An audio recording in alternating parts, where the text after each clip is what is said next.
ქართული MMA-ის გულშემატკივრები აბუჩადიგდებენ ომალის პირველი პერფორმანსის შემდგომ რა. ანუ მე რო ილიას ოჩხუევოც ღმერთმა დამიფაროს.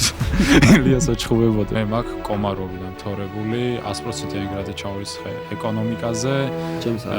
ხო, ანუ ბრიუსელში ვიყავი სასწავლებლად და ბოლოს მამა ჩემი თავში ხელს რიტყავდა MMA-ში რა გინდა. ოლივიერას ფინიში უნდა ვიხილო რა. სულ მქონდა რა მაგის მუღამი, რომ ჩემი ხალხის წინ ვიჩხუბოდა. გამარჯობა მეგობრებო, ეს არის ბრძოლის ხმა. დღეს ჩვენი სტუმარი გახლავთ 24 წლის მებრძოლი საბა სოზაშვილი და სანამ საუბარს დავიწყებთ, შეგახსენებთ, რომ ჩვენი სპონსორია ლიდერ სპორტი. საბა გაუმარჯოს, როგორ ახარ? სალამი დავით. მიხარია რომ ჩემთან გადაცემაში მოხვედი სტუმრად და დღეს მინდა რომ ვისაუბროთ შენზე და ზოგადად სპორტზე და სამომავლო გეგმებზე. გაიხარე, მადლობა ძალიან დიდი დავით. ეს რო გავიგე რომ აქ ასე ვთქვათ, ჩემი ხილვაქსურდა ძალიან გამიხარდა, იმიტომ რომ რავი დიდი ხანია თვალს გავდენებ როგორც სპორტსმენს და რავი გულშემატკივრობ რამდენი ხანია და ძალიან მიხარია რომ შენთან ერთად შემიძლია სპორტზე და ჩემს საყვარელ საქმიანობაზე ლაპარაკი ასე ვთქვათ. გაიხარე, მეც მოხარული ვარ რომ ჩემ ორგანიზაციაში ქონდა სადებიუტო ბრძოლა გარკვეული პაუზის შემდეგ და მოდი დავიწყოთ პირველ რიგში ამ მაქს ფაიძე და შენს დებიუტზე საუბარი. ერთი-ორი სიტყვით რო შეაფასო, როგორი შეგრძნება იყო საქართველოში ისე ბრძოლა, მე ამ ორგანიზაციაში გამოსვლა და რამდენად ესეთი დადებითი ემოციით დაიმუხტე. მე ზოგადად მაქს ფაიძე და საქართველოში ბრძოლაზე ლაპარაკის დაწყება მადლობის გარეშე არ გამომივა. ნუ პირველ რიგში მადლობა შენ და ხვიჩა ქორიძეს მოვიკითხავ აქედან, რომელმაც რეალურად შანსი მომეცით, რომ საქართველოში კიდევ ერთხელ მეჩხუბა. ძალიან ადრე მოქმე საქართველოში ნაჩხუბარი, შემდგომ კარიერის გაგრძელება საზღვარგარეთ მომიწია და სულ მქონდა რა მაგის მუღამი, რომ აი ჩემი ხალხის წინ ვიჩხუბოდა.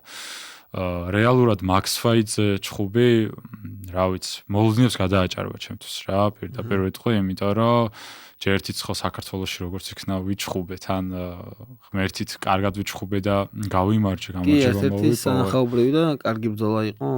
იმედია, მიხარია თუ მოეწონა ხალხს ეგ ბრძოლა რა.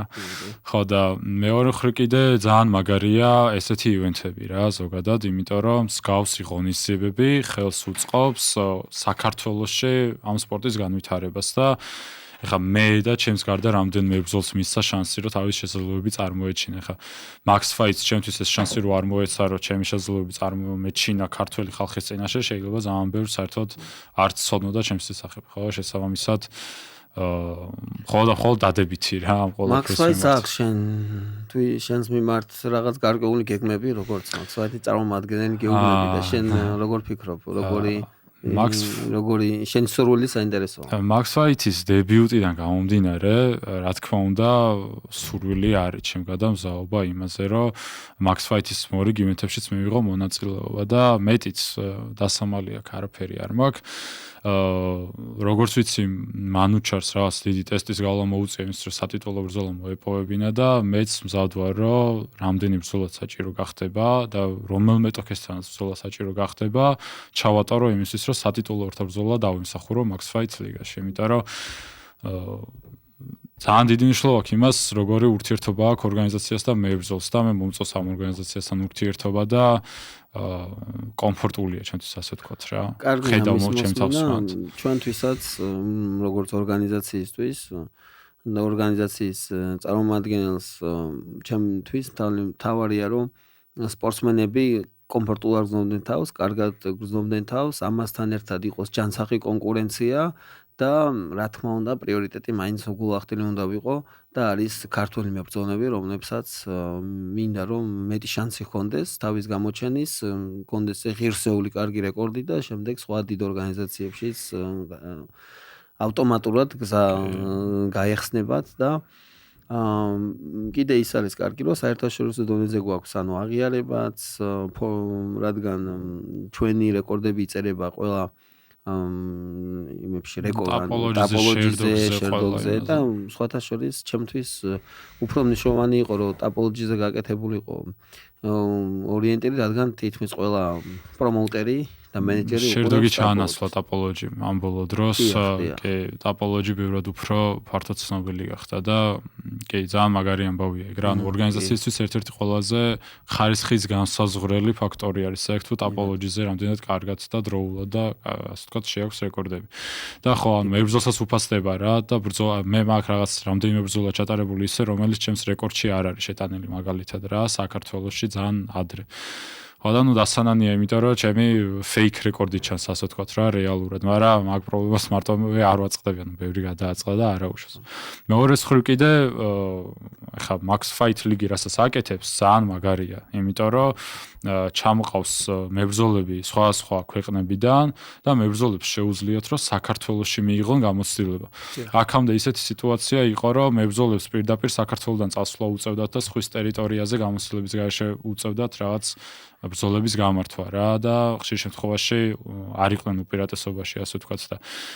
ახლა უკვე მოკლედ ქართულ MMA მაგას ვითარდება რა. შეუძლია რომ თავის ქვეყანაში, ანუ ადგილზე გაიკეთოს რეკორდი, მიიღოს ძალიან დიდი გამოცდილება და უფრო მარტივად გაიკვალოს გზა დიდი ორგანიზაციებისგან ეს რა თქმა უნდა არა მარტო Max Fight-ის, არამედ საქართველოს კიდე სხვა მოღვაწე ორგანიზაციების დამსახურება, ჩვენი სპონსორების და დიდი ინტერესის, იმ ინტერესის, რაც მოდის მაყურებლიდან, რადგან ზუსტად პოპულარობა ბოლო წლებში მოიპოვა საბრძოლო სპორტებმა და აქედან გამომდინარე რომ მეტი შესაძლებლობები აქვს ორგანიზაციებს და ასევე სპორტსმენებს და ეგ ყველაფერი რა თქმა უნდა კარგია. რაც შეეხება პატარა ზღვის კიდე ერთი მოკლედ ვისაუბრებ Max Fight-ზე, გვაქვს კარგი გეგმები 2025 წელს უკვე გვაქვს გაწერილი 4 ივენთი, აქედან ერთი უკვე ჩავატარეთ. შემდეგი იქნება ივნისში, ზესტაფონში, აგვისტო გვექნება ზუგდიდში, ნოემბერი ან ოქტომბერი ან ნოემბერი იქნება თბილისში და წლიბოლომდე კიდე მეხუთე ღონისძიების დეკემბერში წლის ბოლოს, დასა ესეთი წლის ბოლოს გრანდიოზული ტურნირის ჩატარებას ვფიქრობთ და როგორც ორგანიზაციის Max Fight-ის დამფუძნებლისთვის არის ჩემთვის არის ძალიან კარგი ის რომ გვაქვს სტაბილურობა, გვაქვს გაწერილი გეგმა და შეგვიძლია რამოდენიმე თვით ადრე თუნდაც მთელი წლის fight card-იც დავწეროთ, სპორტსმენებისაც შევთავაზოთ არა ერთი თვით ადრე, არამედ 3, 4, 5, 6 თვით ადრე შევთავაზოთ სპორტსმენებს და დროა რომ შენთანაც დავიწყოთ უკვე მოლაპარაკება. მე მზაობა მაქვს მაგაზე. მოლაპარაკება შემდეგი ბრძოლისთვის და დარწმუნებული ვარ რომ ერთ დღეს სატიტულო ბრძოლასაც მიიღებ და ამ სატიტულო ბრძოლასაც გამარჯვებით დაასრულებ. ღმერთით მე ყველაფერს გავაკეთებ მაგისთვის, თავს არ ვზოგავ მაგისთვის და ხო, ეგ მებრძოლისთვისაც ძალიან კომფორტულია რა, იმიტომ რომ როდესაც შენი ბუნდოვანი როგორც სპორტსმენის ბუნდოვანი არის, ძალიან რთული არის განსაზღვრო, ანუ შენი ვარჯიშების და საერთოდ ყველაფერი რა. როდესაც შენ იცი რომ შეიძლება სიტყვაზე აქედან 2 თვეში ბრძოლა ჩაატარო, შეიძლება აქედან 3 თვეში კიდე ბრძოლა ჩაატარო. შენი პაუზებსაც და კემპსაც სწორად საზღვრო, ასე ვთქვათ და სწორად გეგმავ. და ძალიან მნიშვნელოვანია ჩემთვის ეგ ყველაფერი როგორც სპორტსმენისთვის და ძალიან კაი არის რომ მე ვნახე Facebook-ზე განრიგი ზესტაფონში ზუგდიდში და ნოემბერის კარდის შესახებ, აი წლის ბოლოზე არ ვიცოდი და ძალიან კაი არის, იმიტომ რომ გადაწყვეტილი არ არის, მაგრამ არის ძალიან დიდი შანსი რომ წლის ბოლოს კიდევ ანუ ნოემბრის ივენთი ცოტა აქეთ გადმოვწიოთ, ჩამოვწიოთ ოქტომბრის ბოლოსკენ და დეკემბრის ბოლოში, ანუ სადღაც დეკემბრის მეორე ნახევარში წლის ესე იგი შემაჯამებელი ივენთი ჩავატაროთ ალბათ ესე თბილისში.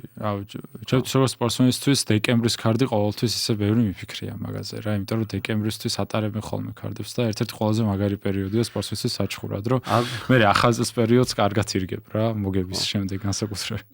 კიდევ ერთ-ერთი ისეთი მიდგომა არის ჩვენი ის რომ Max Fight-ის მიდგომა არის ის რომ ანუ სპორტსმენებს ჯერჯერობით კიდევ თავაზობთ ერთჯერად კონტრაქტებს, ამიტომ სპორტსმენი რომელიც იჩხუბებს ერთხელ, მაგი არ არის რამე, ის არ არის კონტრაქტის ქვეშ ბრძოლის შემდეგ და მას აქვს იმის შანსი, რომ სხვა ორგანიზაციაშიც იჩხუბოს, ხო? და სწორედ ეგეთი დაახლოებით ეგეთი ფაქტის წინაშე ვდგავართ შენს მიმართ. მე ვნახე Facebook-ში, ანუ სოციალურ ქსელებში ვნახე, რომ შენ აგვისტოში გაქვს შეთანხმებული ბრძოლა 2 აგვისტოს ორგანიზაცია IFC-ში, რომელიც არის ჩვენი მეგობარი და შეიძლება ითქვას პარტნიორი ორგანიზაცია. თუ შეიძლება თუ ძალიან ადრე არ არის ან რამე ისეთი კონფიდენციალური რა გეგმები გაქვს IFC-სთან და რას შვებით ერთად რა გეგმები გაქვს. რა თქმა უნდა, IFC-ს მე წინა ივენტზეც უნდა მეჩხუბა, რომელიც ჩატარდა სპორტის სასახლეში, უბრალოდ ჩემი მეტოქი ამოვარდა და ამის გამო მე მეტოქის გარეშე დავრჩი და ჩემი ბრძოლა ვეღარ შედგა IFC-სთან. ეს როდის იყო? თუ სწორად მახსოვს ნოემბრისკენ იგივე. ანუ დეკემბერში როდესაც ჩვენ ერთობლივით გავაკეთეთ. აი შენ რომელ ქარზეც ვიჩხუბე იმის წინა ქარზე. იმის წინა ქარზე. და ოქტომბერში როდის გავაკეთეთ. ხო, დაახლოებით გასული წლის ბოლოსკენ იყო რა სადღაც. მაგის მერე მე IFC-სთან, IFC-ს ასე ვთქვათ, matchmaker-თანაც მიშას მოვიკითხავ აქედან და ჯანმრთელობას ვუსურვებ. მეც მოვიკითხავ და გადარჩენას ულოცავ. კი, პირველ რიგში და ჯანმრთელობას ვუსურვებ. ღმერთით ყველაფერი კიდევ უფრო კარგად იქნება. მიშასთან კარგი ურთიერთობა მაქვს და მქონდა რაღაც საუბრები და საბოლოოდ კიდევ შევთანხმდით იმაზე, რომ ბათუმში 2 აგვისტოს ბრძოლა ჩამეტარებინა. რეალურად ახლა matchmaking-ის მხრივ არ არის ახლა მეტოქე მაგათაც ჩემთვის კონკრეტულად მოძებნილი, მაგრამ ჩემი კემპის და მოსამზადებელი პერიოდიც ზუსტად რომ 2 აგვისტოსის არის განკუთვნილი. უბრალოდ ეს შეთანხმება ახლა მე Max Fight-თან ისე რომ არ გამომივიდეს, ვიტყვი რომ ისე დავდე რომ არ ვიცოდი Max Fight-ი ზუსტად რას გეგმავდა თუნდაც აგვისტოში. თუმცა მესმის რომ ორგანიზაციისთვის რთული საკითხია ეგ რომ რისკი არის ორგანიზაციისთვის, მე რო სიტყვაზე თანხმობა მივცე 2 აგვისტოს IFC-ის ბრძოლაზეც და აგვისტოს ბოლოსკენ სიტყვაზე Max Fight-ის ბრძოლაზეც ორგანიზაციისთვის რისკი არის, იმიტომ რომ შეიძლება ისეთი ტრავმა მივიღო, რომ ამოვარდე, ბრძოლა არის და ბრძოლაში ყველაფერი ხდება, მაგრამ ჩემი მენტალობა ისეთი არის ყოველი ბრძოლის წინ, რომ ყოველთვის მზად ვარ ვიჩხუბო რა და ჩემთვის გონებაში იდეალურ სცენარში ეგრე მაქვს გადაწყვეტილი რომ თუ მაგის შანსი მომეცემა სულ short notice-ზე მომიწიოს ბრძოლის აღება მაშინ როდესაც ვინმე ამოვარდება აუსულად ავიღებ და ჩავანაცვლო. დიახ, მეც გეთანხმები იმაში რომ ანუ შეიძლება ეს იყოს რისკი შემცველი აგვისტოში 2 ბრძოლის აღება თან 2 კვირის შუალედით. მაგრამ კარგი ის არის რომ ანუ 2 მომენტი არის, ერთი ის რომ ზუსტად ვიცით რომ გაწერილი პროგრამა გვაქვს, წელი გაწერილი გვაქვს და აგვისტოს შემდეგ ოქტომბრის ბოლოს თუ ნოემბერში ისე ვაკეთებთ Max Fight-ს ეს ერთი და მეორე ის რომ რაც მანამდე ვახსენე ანუ ჩვენი მიზანი არის Max Fight-ის მიზანი არის ის რომ სპორტსმენებისთვის იყოს კომფორტული და ხელი შეუწყოს და აი ამიტომ მე ალბათ ჩემი პირველადი აზრი იქნებოდა ის რომ IFC-ზე იჩხუბო, ანუ მშვიდად იყო, იჩხუბო ღმერთმა ქნას რომ ყველაფერი დაასრულო უტრამბოდ, კარგად იჩხუბო, მოიგო და ამ შემდეგ შეგვიძლია ნოემბერში ან ოქტომბრის ბოლოს დავგეგმოთ და წინასწარ ესეთი გაწერილი პროგრამა გქონდეს, რომ რაღაც რისკებისგან თავი შევიკავოთ, რადგან შენ იცი რომ ანუ fight card-ის შედგენა არ არის მარტივი, ეს ასევე არის ხარჯებთან, რაღაც გარანტიებთან დაკავშირებული, ღმერთმა დაგვიფაროს და რაღაც ტრავმა რომ მივიღოთ და ბრძოლა გაუქმდეს, აქ ორგანიზაციას არ ამობს, ამიტომ მე კარგად მესმის ხო, ჯობია რომ ეგეთ რაღაც პერიოდის შემდეგ გავიღოთ მაგალითად ნოემბრის კარტი. კი, რატომაც არა. აგვისტოდან ნოემბრამდე შესანიშნავი პერიოდია იმისთვის, რომ რაღაც ბრძოლში გამარჯვებაც შეირგო ერთი კვირით და შემდგომ ისევ დაუბრუნდა მოსამზადებელ კემპს. მაგრამ ნახოთ რა იქნება, მაინც წინასწარ MMA ისეთი სპორტი არის, რომ წინასწარ ლაპარაკი ყოველთვის ესეთია რა, შესაბამისად მე არ გამოვიცხავ რომ აგვისტოს კარტს. ჯერ კიდევ დრო იმ გვაქვს იმის რომ აი პირველ მაგალითად თუ მოხდა ისე რომ IFC-ში ბრძოლა რაღაც მიზეზების გამო შენი არ შედგეს, ჯერ კიდევ გვაქვს იმის დრო რომ მაგალითად დავგეგმოთ Max Fight-ზე ბრძოლა, მაგრამ მოდი ისე დავტოვოთ, ისე ვისურვოთ როგორც არის აგვისტოში, ნოემბერში გამოგივა 2 ბრძოლა. დრო გვიჩვენებს ყველაფერს. ერთი სიტყვით და რაც თავარია მზაობა არის ორგანიზაციისგანაც და მებრძოლისგანაც და ჩემი აზრით გამორიცხულია რომ რაღაც საერთო აზზე ვერ შევჯერდეთ, იმიტომ რომ აი ეხა ამ ეტაპზე როგორი ის გაქვს, ანუ ვარჯიშები როგორ მიდის, ჯერ შეიძლება ითქვას ადრეა, მაგრამ აი რა ეტაპზე ხარ, სად ვარჯიშობ, რა შვები, როგორ ახარ? კი, მე თბილისიდან ბათუმში გადავედი მოსამზადებლად. აქამდე ბათუმში კემპებზე ჩავდიოდი ხოლმე და რაღაც ანუ გადაცხოვრდი თუ უბრალოდ გადავხედი დროებით? გადავცხოვრდი, ასე ვთქვათ, იმიტომ რომ დედაჩემი ბათუმიდან არის და ძალიან ბევრი ნათესავი მყავს ბათუმში და ასე ვთქვათ, დიდი მხარდაჭერა მაქვს ბათუმიდან. ქალაქში შესვლა არ არის მარტივი საქმე, მაგრამ წვადი იწვება? კახური ჯობია, მაგრამ არც თბილისია კახეთი. არც თბილისია კახეთი, რას. მაგრამ ბათუმში სტუმართმოყვარეობა არის ესეთი, მაინც დასავლური, რომ განსხვავებული და ძალიან ბედნიერად გრძნობ თავს. და უშუალოდ ბათუმი Fight Academy კიდე ერთ-ერთი ყველაზე მაგარი დარბაზია რა, საქართველოში MMA-ის ხრივ, არ ვიცი, მონსტრები ყავს ხვიჩას დარბაზში და ეგეთ მონსტრებთან რო ვარჯიშობ, შენც მონსტრი ხდები და ერთ-ერთი გადამწყვეტი მიზეზი არის ეგ რა, ჩემთვის ფაქტორი ის დადებითი განწყობაც რაც ხვიჩასთან გუნდისგან იყო და ესეთი წარმატებებს რო აკეთებენ ასე ვთქვათ და მივიღე რა ეგ რა გადასვლა. ხვიჩა არის უნიკალური ადამიანი, მწვრთნელი ძალიან მაგარი, მაქვს ძალიან დიდი გამოცდილება გააჩნია, აქვს მაგარი IQ და ამას გადასცემს ახალ ანუ თავის მოსწავლეებს და სწორედ ძალიან ის მოკლე სწორედ რომ ამის ანუ აი მათი შედეგები აი ესეთ მოკლე პერიოდში ასახავს მის მაღალ პროფესიონალებს და ეს კარგი არის. სხვათა შორის აკადემიაში Team Kiri, ანუ ჩემი კლუბის, ჩემი სახელობის კიკბოქსინგის კლუბიც არის, მან ძალიან მაგარი მცველი არის ირაკლი პაპავა. შეგიძლიათ ზოგჯერ ირაკლისთანაც მოელაპარაკოთ და ივარჯიშოთ, რადგან სტრაიკინგი და MMA ეს ხვიჩას და ირაკლის ერთობლივი მუშაობა, ჩართულობა, მაგრა წაკწევთ წინ, იმიტომ რომ დგომში ჭუბიც აუცილებელია. კი, მაგაზე მინდოდა მეკითხა, იმიტომ რომ Instagram-ზე შემხვდა ცოტა ხნის წინ, შენს Instagram-ზე, მაგაზე story, რომ Team Kiri-ა იყო, ანუ მე ვერ მივხვდი რა კემპზე იყავით ბათუმში თუ გრძელვადიანი პროექტი არის დანერგილი რა, kickboxing-ის მიმართულებით BFA-ში. ანუ თვითონ აკადემიაში არის kickboxing-ის მიმართულება, ანუ kickboxing-ის ვარჯიშები ტარდება, რომელსაც ჩემი მწვრთნელი, ჩემი მეგობარი ირაკლი პაპავა, ჩემი გუნდის წევრი იმაშვება რა, ატარებს, ავარჯიშებს. საკმაოდ გამოსილი მწვრთნელი არის, ძალიან მაგარი ბიჭები ყავს. ანუ ბათუმი ახალი კლუბია და ეხა იქოქება, მაგრამ ზოგადად ვამბობ, რომ ძალიან მაგარი მწვრთნელია და შეგიძლიათ რომ ჩართოთ, იმიტომ რომ დგომი აუცილებლად მნიშვნელოვანია. პირადად მე ჩავრთავ აუცილებლად აქედან ვამბობ, იმიტომ რომ ძალიან დგომსაც ძალიან დიდ დროს ვთქვი, მიუხედავად იმისა, რომ თუნდაც Max Fight League-ში ბოლო ბრძოლა პარტერში მოვიგე, ეს იქიდან იყო გამოწვეული, რომ უბრალოდ ის ჩემი მეტოქე დგომის მებრძოლი იყო და რატომ უნდა გამერისკა, როცა შემეძლო რომ ჭიდაობით მარტივად დამემარცხებინა რა. და ეგრეც გავაკეთე game plan-ი, რაც ჰქონდა, ის game plan-ი ავასრულე.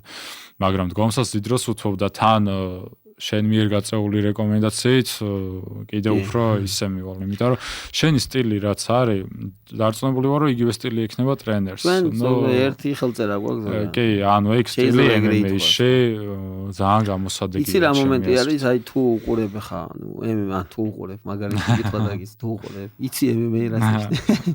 ანუ MMA-ში თუ შენი ამ 15 წუთიანი ან 25 წუთიანი ბრძოლის ძირითად დროს უთმო პარტერში MMA-ის ბრძოლა გამოდის ნაკლებად საინტერესო და სანახაობრივი, ხო? რაც გულახდილად რო ვთქვა, ნებისმიერი პრომოუტერისთვის არის მეუღებელი, ხო? მიუხედავად იმისა, რომ MMA არის უნივერსალური, ხო, პარტერი და დგომშიც. თუ შენ გაქვს იმის უნარი, რომ დგომში იჩხუბო და აჩვენო ლამაზი ბრძოლა, ანუ ბრძოლა გამოდის მეტად საინტერესო და ამ პრომოუტერების მხრიდანაც გამოდის მეტი ინტერესი რა, მოდის შემდეგ მეტი ინტერესი. კი, თან ჩვენ ისეთ რეგიონში ვარ, სადაც ყველა ჭიდაობს და როდესაც ორი მოჭიდავი ერთმანეთს ხვდება, მან მიდის ხოლმე დგომში ჩხუბი რა, ძირითადად და შესაბამისად დგომის ვარჯიში ძალიან აუცილებელია და მაგასაც თავიდანებოთ სწორად აღნიშნე, რომ მარკეტინგულად ყველა მებრძოლის ოცნება MMA-ში რო UFC-ში მოხვდეს, ხო? და UFC-ის მებრძოლების UFC-ის matchmaking-ი ისეა მოწყობილი, რომ უპირატესობას ანიჭებენ სტრაიკერებს და სტრაიკერებს ხელს უწყობენ. და შეკითხვა არის რატომ? ხო, იმიტომ რომ სანახაობრივია. იმიტომ რომ UFC არის კომერციული კომპანია, რომელიც არის ორიენტირებული რომ ბევრი ფული იშოვოს და ბევრი ფულს შოულობს ფანებით. და ფანებს კი აინტერესებს სტრაიკინგის და სისხლის ყურება.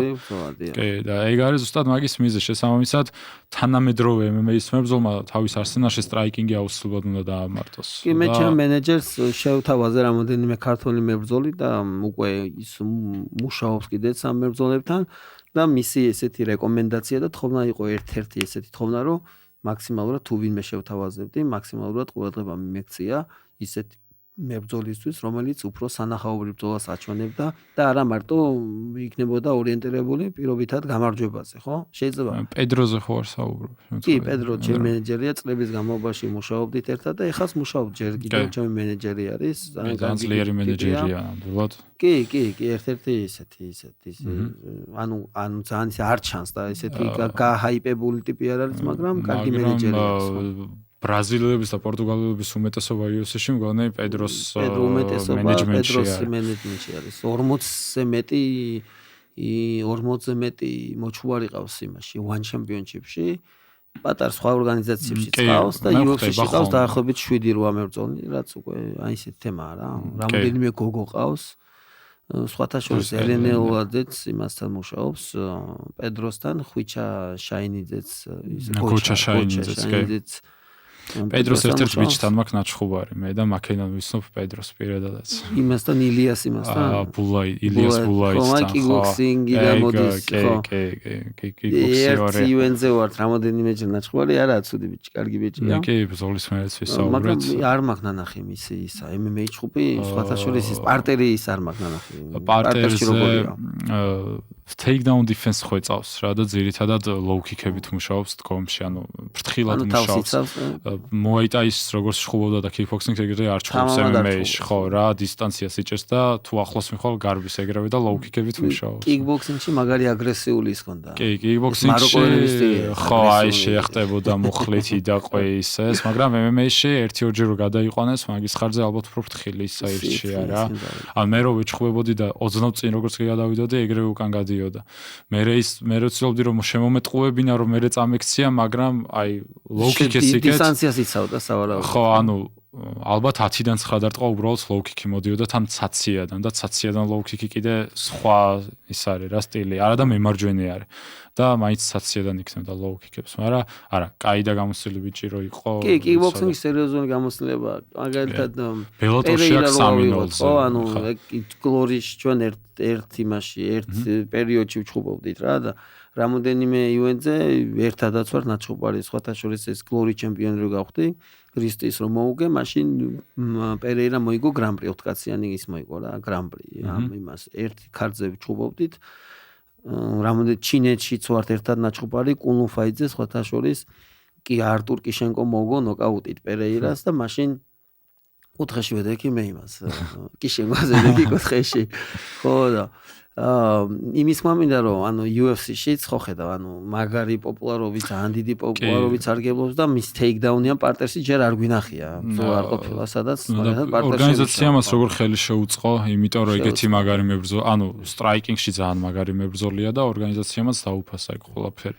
ხო, თან ბრაზილიელი არის რაღაც იქ და კი, თან ისეთი ისის ხარაქტერიც აქვს რა, პერსონა არის რა, ანუ გაყიდა ჩამა, ასე ისრით გამოდის და ეს სიტყვით kickbox თუ striking-ს მე ჩართავთ და პირადად შენ ჩართავ, ანუ უფრო მეტად მრავალფეროვნებას შეგმატებს შენც იმას. აქედან შემიძლია შეგპირდე რომ ჩემს შემდეგ ბრძოლაში Max Fight-ზე ჩემს striking-ს ნახო.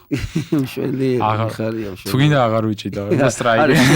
შენ ბრძოლა მოიგე, ჩვენ სანახაობრივი ბრძოლა და დანარჩენში მე არ ვერე. კი, არა, მე ეგა შენი და შენი გუნდის გადასაწყვეტი. უბრალოდ მე რჩევის დონეზე გითხარი. ეს კი.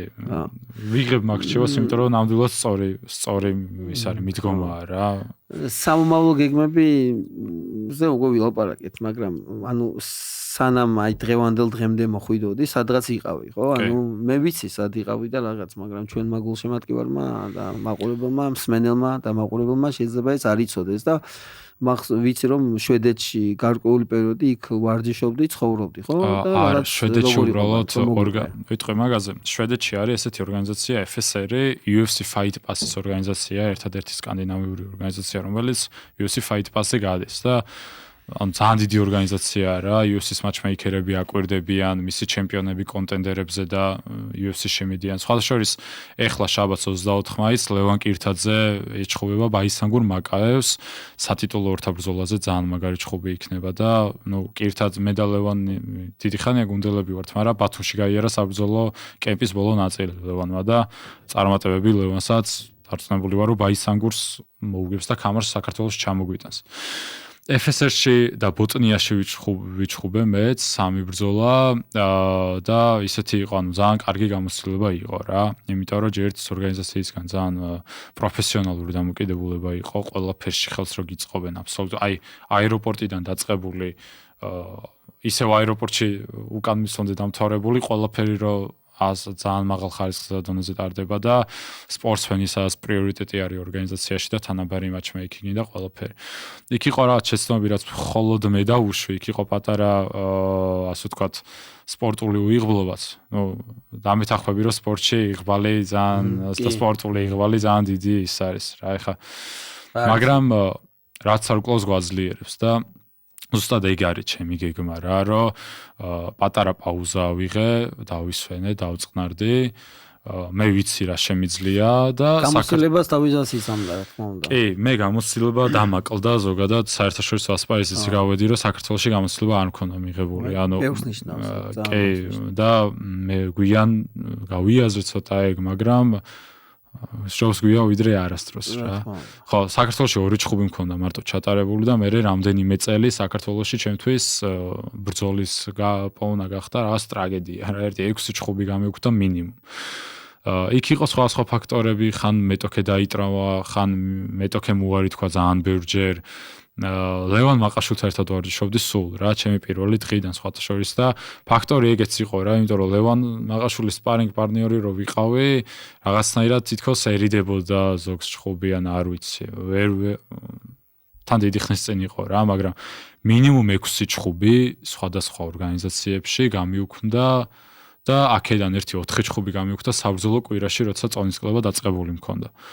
და რთული პროცესია რა, 2 წელი პაუზის მერე გადიხარ და საზღვარგარეთ ჩხუბები ადგილობრივ სხვა შორის ბულაითან იყო პირველი ჩემი ჩხუბი, რომელიც ბულაიც მგონი 100 რაღაცა მოგება ქონდა kickboxing-ში და რაღაც ხო რა და MMA-ში დაუმარცხებელი იყო, მაგრამ ის ქართველებს ხას მინუს პლუსა მინუსიც არა, სიცხლე გვიდუღდება ხოლმე ყველასთან ჩხუბი გვინდა რა, ხო, რომ მეთქი ვინ არის ბულაიდი მომეცით რა, მაგრამ ყველას დროცა განმავლობაში.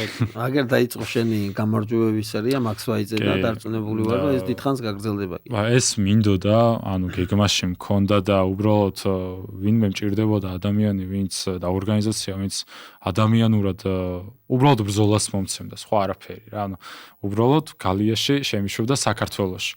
რომ ის აეროპორტები და უცხოეთში წონის კლებები და უცხოურ საჭმელზე წონის აღდგენა, ხო რა, სახში ბრძოლა, რასაც ქვია, რომ არენაზე გადიხარ და შენ გულს შემატკივრობენ რა. ჩემი გეგმა ზუსტად ეს არის, რომ რამდენიმე ბრძოლა საქართველოში ჩავატარო და არც ერთ ორგანიზაციას დიდად არ განვიხილავ, ისევ შვედეთში დავბრუნდები. რომ შვედეთში მე ჩემი სიტყვა მაქვს სათქმელი და comeback რო გააკეთე. ხო, აუცილებლად, აი დარწმუნებული ვარ, რომ ის არ არის პრობლემა. ისედაც და ქირიას აკადემია გელოდება ყოველთვის, როგორც ოჯახის წევრს, შეგიძლია მობრძანდე ჩვენთან სავარჯიშოდ. არაერთხელ ორგანიზაციის კარები ჩვენთვის ღია არის, მთავარია რომ შენ გინდოდეს შრომა, მოინდომო და ჩვენ ყველანაირად დაგიდგებით. ვაფასებ ნამდვილად ამას და ანალოგიურად ვცდილობ მებრძოლმა რაც შეიძლება ორგანიზაციის გააკეთოს, ყველაფერს ვცდილობ რომ გავაკეთო, რომ ასე ვთქვათ. კი, ამას ხედავ და მადლობა ამისთვის ყველაფრისთვის, მადლობა. 1-2 სიტყვით ჩვენი ესე 9 ივნისზეც ვისაუბროთ. UFC-ში რა გარი ამბები გვაქვს, ხო? ძალიან მაგარი. თვალიშვილი, შემდეგ თოფურია და სხვათა შორის დიდი შანსია იმის, რომ თოფურია ბრძოლაზე წავიდე, ანუ გეგმა წასვლა. ხო, ოლივე, წამიყვან. ერთმა მომწერა ჩანთაში ჩავსვია და მაგარი ამბები. თითქმის გადაწყვეტილი, აი თითქმის. მეც რა ვიცი. უნდა მოვასწრო რაღაც გეგმები, 21-ში ვაკეთებთ Max Weize და ალბათ Max Weize შემდეგ აუცილებლად, ანუ თუ თქვენ წავა რა, წავა. დიდი ხანია ვფიქრობ წასვლას და ერთი იმასკენი ვერ გადავწყვიტე და ეხა უკვე მეგობრებიც იქ ამერიკაში მელოდებიან. ერთხელ რო თქვი აწი უკვე შეწავა. ძალიან მაგარი. და თან მერაბის ბრძოლაზე მინდოდა წასვლა მაგრად. მერაბის ბრძოლაზე მინდოდა წასვლა, მაგრამ აი ვერანაირად ვერ ვასწრებ, ვერ ვჭდები რა, თან ამერიკაში წასვლა ის просто ჩაალაგე წახვედის თემა არ არის, ხო, პატარა ამბავი არ არის და ვერ ვასწრებ, მაგრამ თოფურიას ბრძოლაზე უნდა წავიდე. ძალიან მაგარი ბრძოლები მოდის. მერაბის ბრძოლა უფრო ადრე არის, როგორც მახსოვს და მერაბის არის დიახ, აქეთ პირველ და მერაბზე დავიწყოთ ლაპარაკით, რა ვიცი. რას ფიქრობ ისე შენ თვითონ მერაბი? მოვიგებ, მე მხარე ვარ. მე აი ესე ობიექტურად შეფასებებით რაღაცები, მიჭირს, მაგრამ ობიექტურადაც რო შევაფასოთ, მაინც ვარ ყველანაირად და ფავორიტები ვართ. აშკარად, ერთ-ერთი ფაქტორი რაც არის ის, რომ ჩემი აზრით მერაბი არა. ქართული MMA-ის გულშემატკივრები აბუჩადიგდებენ ომალის პირველი პერფორმანსის შემდგომ რა. ანუ ომალი მაინც ძალიან სახიფათო მეტოქეთ რჩება ჩემი აზრით. თან რევანში სხვა мотиваცია არის, ესეც უნდა ოპერაცია გაიკეთა და ომალი ბოლო ბრძოლებში განსაკუთრებით ერთადერთი მებრძოლი იყო, რომელმაც საფრთხე შეუქმნა მერაბს. ანუ მეხუთე რაუნდში ღვიძლი რო დაუზიანოთ კუჭის თავი, სადღაც მუცლის არეალი და ეტკინა რა მერაბს. ბოლო 1 წუთი იყო დარჩენილი. ანუ ომალი ისეთი სტილის მებრძოლია, რომელსაც 5 რაუნდის მოგება და 3 რაუნდის მოგება არ ჭირდება, ფინიშერია უფრო რა.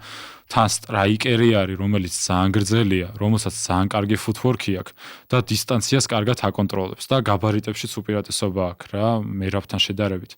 იმას არ ვამბობ, რომ ომალი ფავორიტია ან რამე ისეთი. უბრალოდ იმას ვამბობ, რომ ძალიან დიდი ფოკუსით უნდა მოვიზოთ, იმიტომ რომ მაგარი ბიჭია ომალი და თავისთავად საჩემპიონო ბრძოლას ვიღებ და ჩემპიონი რო ხარ და ასე შემდეგ. თან UFC-ს ან ნებისმიერ წამს წარმოადგენს საშიშროებას. კი, ეხლა ერთ-ერთი, ანუ ქართულ MMA-ს არის, ანუ მერაბის ხასიათი რა არის, რომ ანუ ყველაფერთან ერთად, ანუ არის ადამიანი, რომელიც ანუ რესპექტს, პატივისცემას არ კარგავს, მოწინააღმდეგის შეფასების უნარი აქვს ძალიან დიდი და თან ეს ანუ არის მაგარი მოტივირებული და დარწმუნებული ვარ, როგორც პირველ ბრძოლაში ეს ფოკუსი და ეს გონდა, ყურადღებით იყო და ეს სიფრთხილით იყო და ანუ მის მოწინააღმდეგეს როგორც მებრძოლს აფასებდა, ზუსტად ისე მიუდგება ეხლა საქმეს და მოიგებს რა. კი, მეც რა თქმა უნდა დარწმუნებული ვარ იმაში, რომ მერაბი მოიგებს.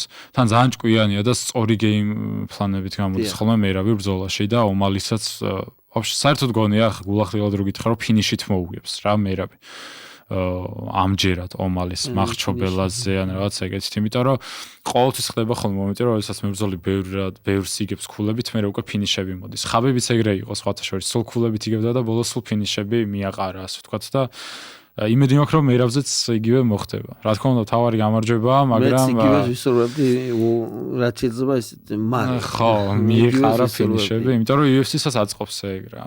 ხო, და რაც შეეხება თოფურიას, ანუ მეტი პროცენტია იმის შანსი, რომ ფინიშით მოიგოს. კი. დრებოლამდე მიიყვანოს. მაგრამ ეჩხუბება როგორ მებრძოლს, ანუ ლეგენდარულ, ანუ ოლივეირა არის ლეგენდა. ძალიან სახიფათო მებრძოლი არის. ჯიუ-ჯიტსუზე ხო სახიფათოა და მაგაზე ბევრს არ ვილაპარაკებ, რამდენად სახიფათოა, იმიტომ რომ ალბათ ერთ-ერთი ყველაზე საშიში ჯიცერი არის ოლივეირა. დგომშიც ძალიან სახიფათოა და მე გეტყვი ყველაზე მე როგორც მე თვითონ ხო MMA-ის ანალიტიკას ვაკეთებ და ქართული კომუნისტიც გარო ის ხდება რომ მარტო ილია დაანუკავს, მე ვცდილობ რომ ცოტა მეორე თვალითაც შევხედო რა. ეგ სწორი შეფასებაც არის ახლა, აქ ხო არ არის დამწყებ მებრძოლებთან საუბარი, აქ ყველაფერს უნდა ელოდე ნებისმიერ წუთს და წამს, იმიტომ რომ არის ტოპ მებრძოლებზე საუბარი. თან ოლივეირა არის ტოპის ტოპი, ანუ ელიტარული, რამდენი წელია ამ ბიზნესშია და რამდენი საბმიშენი, რამდენი მოგება, რამდენი რეკორდი აქვს ჯერ მარტო დამხობული და უბრალოდ ვაკვირდებოდი იმას, რომ ოლივეირამ სად შეიძლება შეუქმნას ყველაზე მეტი საფრთხე ილიას თქო და თან შენი აზრით მაინტერესებს მაგაზე, როგორც მუაიტაიში და კიკბოქსინგში ამ ხელა გამოცდილება გაქვს, მე ვფიქრობდი, რომ მე რო ილიას ვეჩხუბებოდი, ღმერთმა დამიფაროს, ილიას ვეჩხუბებოდი, მაგრამ სიტყვაზე რომ ვინმე ეჩხუბებოდეს და Game Plus ვუდგენდე, ოლივეირას ვეტყოდი, რომ თან კაი კლინჩი აქვს რა ოლივეირას, ვეტყოდი, რომ ოლივეირას ფეთქებადი კომბინაციები ხელიც, როდესაც დისტანციას ხურავს, ჩაეხჩო კლინჩით. იმიტომ რომ ოლივეირას კაი კლინჩი აქვს. თან ტანმაღალი არის 1.80 ოლივეირა და 1.70 დაახლოებით თუ სწორად მახსოვს ილია. და ანუ მუხლები შეიძლება სახიფათო იყოს რა მაგ შემთხვევაში.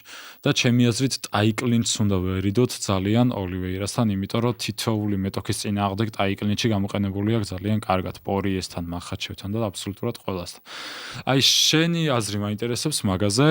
რამდენად კარგი სტრატეგია შეიძლება იყოს ტაილანდურ კლინჩში დაჭერა მეტოქის, მოკრივესი განსაკუთრებით, რომელიც აგრესიულად გიფარავს დისტანციას. მე არ ვიცი ტაილანდური კლინჩი როგორ უნდა გამოიყენო მაგალითად MMA-ში, იმიტომ რომ აქ არის შეჭიდაობა, მაგრამ თუ შენი მოწინააღმდეგე მაგალითად სტრაიკინგში გამოირჩევა კარგი კრივით, ხო? მაგ შემთხვევაში მით უმეტეს როცა შენ მეტი რიჩი გაქვს, ყოველთვის უნდა ყავდეს დისტანციაში და დისტანციის შემცირების დროს თავი რა თქმა უნდა შეხვიდე კლინჩი და კლინჩით უნდა ჩაუშალო ბრძოლა, აი თუ შენ როგორც მაღალი მოჭუბარი და ახლო დისტანციაში დარჩები, ყოველთვის მაგას უპირატესობა ექნება. იმიტომ რომ თან ილია როგორ მუშაობს ღვიძლის სახე და სართულებს. როდესაც მაგას აქვს სერიებს როცა კარგად მუშაობს.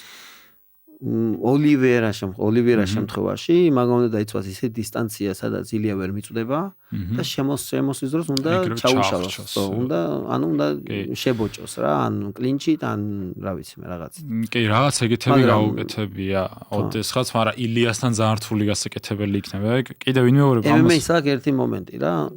ახლო დისტანციაში არის ძალიან რთული სამუშაოდ, რადგან თვითონ სკენტუსები, ხო? ანუ ხელთათმანი არის 4 ზომა. და დარტყმა ნებისმიერ ადგილას მიდის რა, ანუ როდესაც შენ კრივში ან კიკბოქსინგში ჩხუბობ, ხო, როდესაც იფარავ, შენ შეგიძლია დარტყმა დაფარო რა, მაგრამ MMA-ში დარტყმის დაფარო არის ძალიან რთული. იმიტომ რომ პატარა კენტუსი შედის. კუდარ ბლოკს რასაც ეძახიან, მაგაში ვერ ჩადგები რა, MMA-ში. ვერ ჩადგები, შანსი არ გაქვს. იმიტომ რომ ყველა დარტყმა ხდება რა, შენი ხელით ხდება. თუმცა სპარინგებზეც ძალიან ბევრჯერ კომფორტულად მიგრძნია თავი დიდ ხელთათმანში, იმიტომ რომ დარტყმის მიღება მარტივია და უბრუნო და მე როდესაც MMA-ის ხელთათმანზე სპარინგზეც კი გადასვლა რთულია და უშუალოდ ბრძოლაში თან თოფურიასთან წარმოვიდგენია როგორ რთული შეიძლება იყოს. უბრალოდ კიდევ ერთხელ ხაზს გასმით მაგას რა, რომ მაგას ვფიქრობდი როგორც მოდი აბა ერთი წამით მეორე მხრიდანაც შევხედოთ რა ხიფათი გვაქვს. მთელი კემპი მეორე მხრიდან არის აწყობილი. ხო, ანუ პირველი ნომერი და მეორე ნომერი, ანუ არის ის მომენტი, რომ კემპის დროს ამუშავებს შენ პლუსებს, მაგრამ ასევე მოწინააღმდეგის, ხო, მის მოწინააღმდეგის პლუსებსაც სცემ პატივს და შესაბამისად ემზადები, რომ ანუ იმ შემთხვევაში თუ ის მის პლუსების განხორციელებას ეცება შენ წინააღმდეგი, რომ შენ მზად იყო და დაიფარო. კაგრას ეგ არის მთელი ანუ კემპის მუღამი, რომ მე MMA-ს და თავდასხმისთვისაც MMA მაგიტო დავიწყე მე ზოგადად. ანუ მე მაქვს კომაროვი დამთავრებული 100%-იანი გრადი ჩაურიცხე ეკონომიკაზე. ხო, ანუ ბრიუსელში ვიყავი სასწავლებლად და ბოლოს მამა ჩემი თავში ხელს ირტყავდა MMA-ში რა გინდა ამდენი რისთვის ისწავლეო რა, მაგრამ დაამთავრე ეგ კი დაამთავრე და მაგრამ ანუ MMA-შიც და ზოგადად სპორტში ვერ ვთქვა ერთი რაღაც რომ ბოდიში რო გეჭები ერთი რაღაც უნდა ვთქვა რომ სპორტი არის ძალიან ინტელექტუალური საქმიანობა. ეგ უნდა მეთქვა. ის რომ შენ ბრძოლაზე გადიხარ, ეს იმას არ ნიშნავს რომ ამ გამარჯვებას შენი ფიზიკური სიძლიერით მოიპოვებ. თუ არ ხარ ჭკვიანი, თუ წინასწარ გეგმა არ გაქვს და თუ ამ გეგმის განხორციელებისთვის შესაბამისად როგორც ფიზიკურად ასევე ფსიქოლოგიურად და მენტალურად არ ხარ მზად, ამას შენ ვერ მიაღწევ. ეს უკვე დიდი ხანია რომ ამას მიხვდა სოფლიო მიხვდა ამას. რომ ძალიან დიდი ინტელექტი ჭირდება სპორტში უმაღლეს დონეზე მწვერვალებს რომ მიაღწევ. მაგრამ საქართველოში შევხვედრილ ვარ ხოლმე მაინც მაგ სტერეოტიპს რა, რომ განსაკუთრებით საბრძოლო სპორტში, რომ რატო არა და რეალურად მე ვერ მეტყვით მაღალი დონის მებრძოლს, რომელსაც მაღალი საბრძოლო IQ და უბრალოდ მაღალი ინტელექტი არ აქვს თავის საქმიანობაში. აქაც ნენელა შემოდის ეგ. ერთ აზრს უცხო იყო რა. აი ილიას და მერაბის დამსახურებით უფრო ნაცნობი ხდება ქართული აუდიტორიისთვისაც. კი. უფრო ახლოს გაიცნო ხალხმა და სხვათა შორის ილიას კემპში ყველაზე მეტად ალექსანდრე მაიმედებს მე, ანუ ეხა მაგალითად კლიმენტ იმიდან წამოვიდა დარბაზიდან ალიკანტედან მადრიდში გადავიდა, კი, მაგრამ ალექსანდრეც გადაყვა, ასე ვთქვათ და ალექსანდრეც მადრიდში იქნება, რაც ყველაზე მეტად მოუწევს და მაიმედებს, იმიტომ რომ დარბაზის სრულობა პატარა ამბავი არ არის. განსაკუთრებით როცა 0-დან მაქედან მოდიხარ. უბრალოდ ალექსანდრეს იმდენად მაღალი fight IQ აქვს, აი კუთხეში რო უდგას და რო კარნახობს ხოლმე იმდენად იდეალურად კარნახობს ყველაფერს, რომ მანდ ეთყობა, რომ ძალიან მაღალი საბრძოლო ინტელექტი აქვს. აი ალექსანდრეში დარწმუნებული ვარ, რომ იდეალურ გეგმას დაუსახავს ოლივეირას წინააღმდეგ და ილია კიდე არის შემსრულებელი, რასაც ქვია და ამ გეგმას შეასრულებს. ანუ ამ ბრძოლაზე მივდივარ, შეიძლება ისე თქვა, თითქმის გადაწყვეტილი მაქვს და აუცილებლად უნდა ვიხილო. ოლივერას ფინიში უნდა ვიხილო რა. აი ოლივერას რო ვინმეს დაეფინიშებინა მაგას თუ ვისურვებდი არ ვიცი. იმიტომ რომ ქართველების იქეთ ოლივერა ჩემი საყვარელი მებრძოლია ალბათ UFC-ში რა. არა ეხლა არა რა თქმა უნდა ეხლა ოღონდ დარწმუნებული ვარ რომ მოიგებს ილია რა. კი და ყველა ქართულ სპორტსმენს დამწყებს თუ ჩემპიონს მაგას მნიშვნელობა არ აქვს, მინდა რომ ძალიან დიდი წარმატებები უსურვო. ნებისმიერი ჩვენი გამარჯვება არის ნებისმიერი სპორტსმენის გამარჯვება არის ქვეყნის გამარჯვება და ზუსტად ეს პლუსი გვაქვს ქართველებს რომ რაღაც ეს გამარჯვება არამედ ეკუთვნის კონკრეტულ ერთ ადამიანს, ანუ ყველა შევდივართ ამ გამარჯვებაში და გონია რომ ესაა ჩვენი საერთო ყველას გვიხარია და ქვეყნის გამარჯვება და მინდა ყველას გისურვო წარმატებები ჩემ თავთან ერთად ყველას უსურვო წარმატებებს მადლობა რომ მოხვედი ჩვენი გადაცემის სტუმარი რო იყავი და კიდევ გვაქვს ერთობლივი გეგმები და მინდა წარმატებები გისურვო აი ამ გეგმებში. პირიქით მადლობა როგორც აქ მოწვევისთვის და იმის შანსის მოცემისთვის, რაც ვთქვათ, ჩემი თავი უფრო გამეცნო ხალხისთვის, ჩემი საბრძოლო მიმართულებით და მადლობა როგორც ასევე Max Fight League-ის წარმომადგენელს, იმიტომ რომ ჩემთვის მართლა ძალიან ბევრს ნიშნავს როგორც მებრძოლისთვის, რომ შანსი მეცემა საქართველოში სახლში წარმოგვაჩინო ჩემი შესაძლებლობები და მივიღო ის გამოცდილება, რომელიც მართლა ფასდაუდებელია და გავამართლებ იმ იმედებს. იმედიასაც არ ვამბობ, გავამართლებ იმ იმედებს, რაც არის დარწმუნებული ვარ, რომ ესე იქნება და 21 ივნისს Max Fight-ის კიდევ ანუ ივენტზე გელოდები სტუმრის სტატუსით თუ მოხვალ, მაგრამ გაგვიხარდება. შენს გულშემატკივარს მაქსიმუმს გავაკეთებ მაგისთვის. შაბათ-კვირა უწევს ხო ალბათ? შაბათი ხო, შაბათი თუ უწევს მოვალ. ბათუმიდან გადავალ. მადლობა ძალიან დიდი და დროებით. ზოგადად ყველაფერში. გაიხარ.